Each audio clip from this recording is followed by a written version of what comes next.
from the winter break, everyone. Hope you all had a terrific time off for the holiday.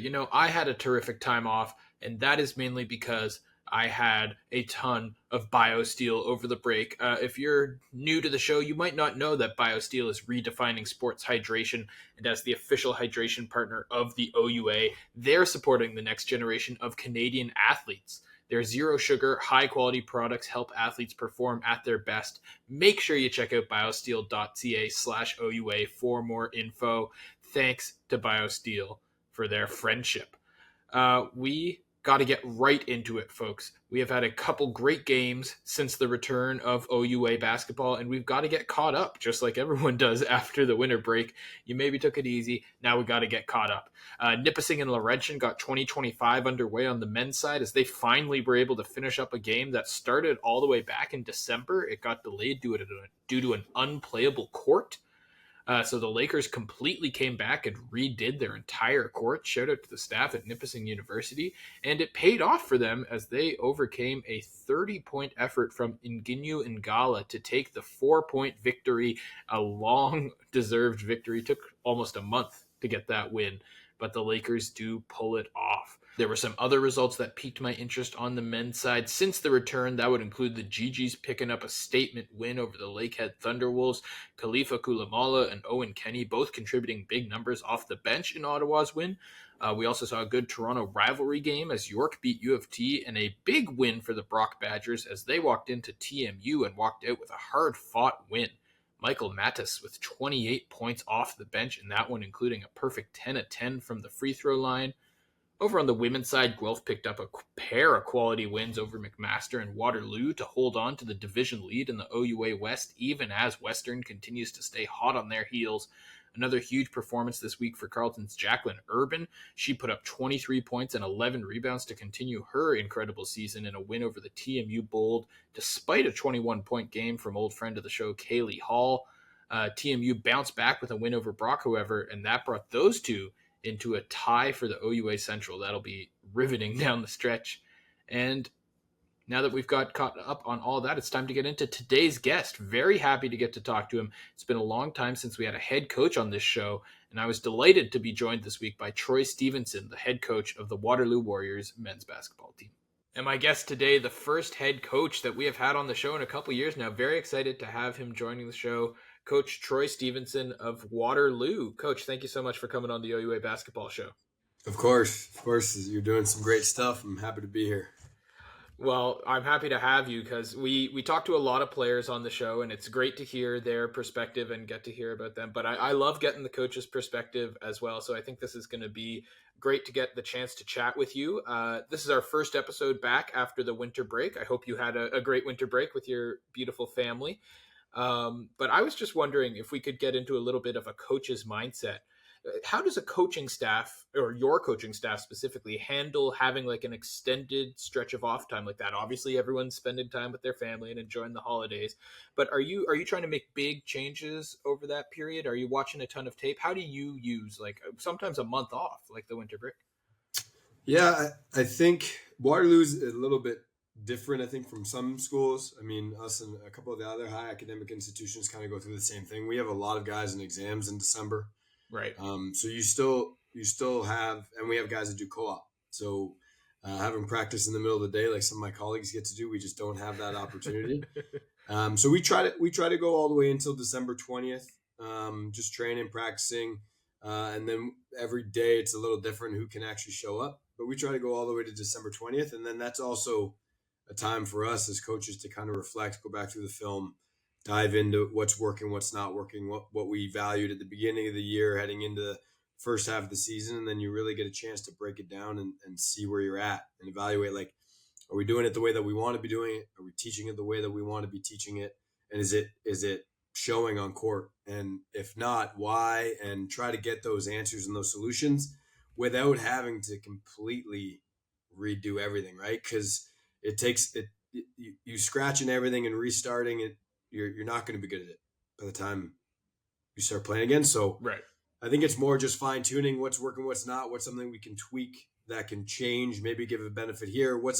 Even something as simple as lineups, who's playing better with who's doing this, who's doing that you might have missed. through the fire in the first half, and just trying to be that 1-2% better and more prepared for the second half. Yeah, that's fascinating to hear. Obviously, yeah, I like what you said there about not trying to make the big changes. You guys certainly have a way that you distinctly play the game, Waterloo. All of your wins this year, I noticed just going through watching some of the tape, really have come on the defensive end. In every single win, you guys have held your opponents to 70 points or less. Is that how you would define Waterloo Warriors basketball? Are you a defensive first team, would you say? I would like to say I enjoy defense personally more than offense. I would like it to be our identity. I think we've done a good job in the past of kind of developing that identity. I think for this particular year with this particular group, it's something we're talking about all the time, is that sometimes we lose sight of our identity, because I think it's our most effective way of winning and impacting winning is defending. We don't have guys that you roll out the ball and play and we're going to go and outscore somebody. That's just not the DNA of this group. So with that needs to be the hyper focus on defending and preparing, being organized, having a plan, and executing that plan, right? And taking pride in the things that might not always show up on a score sheet, but taking pride in the little things to win. And I challenge these guys on their identity every day, because, like, you're right. In the games where we've won, we've defended.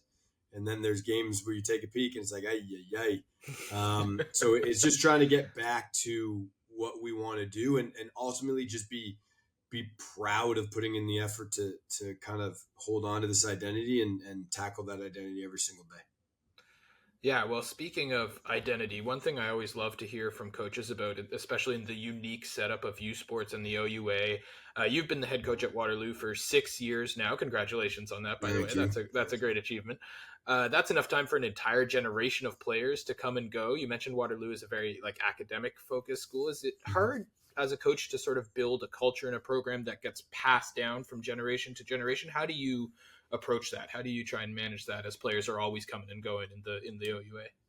Yeah, it's tough. Waterloo, every school has its challenges, right? Our challenges seem to be, when I did get the job to begin with, I was an interim head coach. So that first recruiting class was really, really tough, because like most kids, coach, I like you, but I don't know if you're going to be the coach after this year. You know what I mean? So, and then COVID and Omicron. So there's a couple hiccups that everybody went through, but right. We just found it challenging. And then for us at Waterloo, you always tend to find it never goes the way that you think it's going to go with a group. You're like, oh, this group of 6 guys seems solid. And then September 3rd, our 6'11" guy says he wants to focus on school and go and take an 8-month co-op. And it's just things like that pop up at Waterloo that are surprising. So for us over the years, it's been growing pains trying to figure it out. Every time I think I have a hand on the pulse, it smacks me in the face. I got no idea.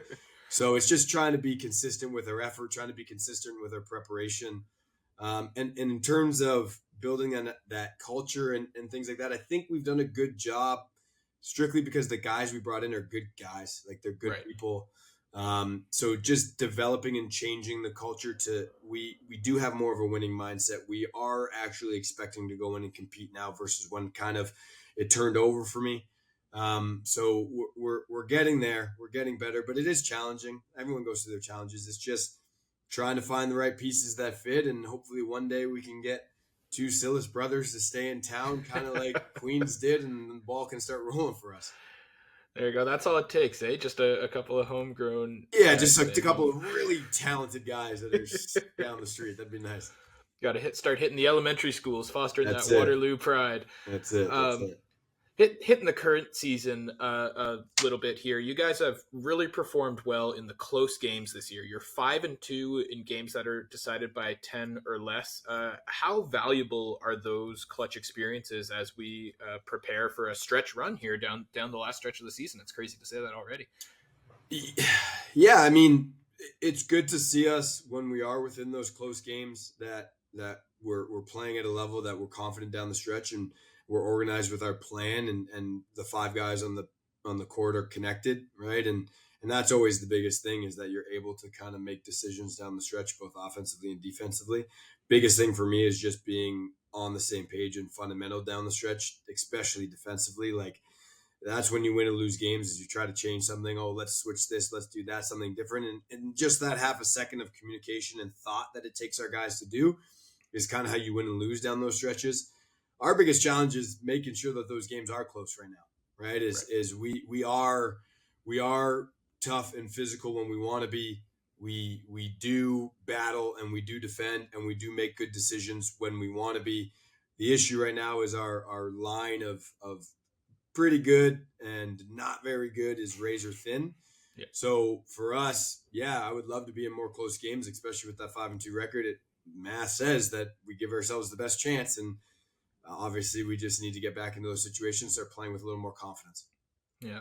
And speaking of, just one more before I let you go here, looking at the OUA West standings, it is an incredibly tight race right now. It could be anyone's division going the rest of the way. How do you and your staff try to approach that with your players? Are you stressing one game at a time? Are you trying to impress urgency? What's your approach to maybe sort of the pressure side of the game as we get into the a tight OUA playoff race?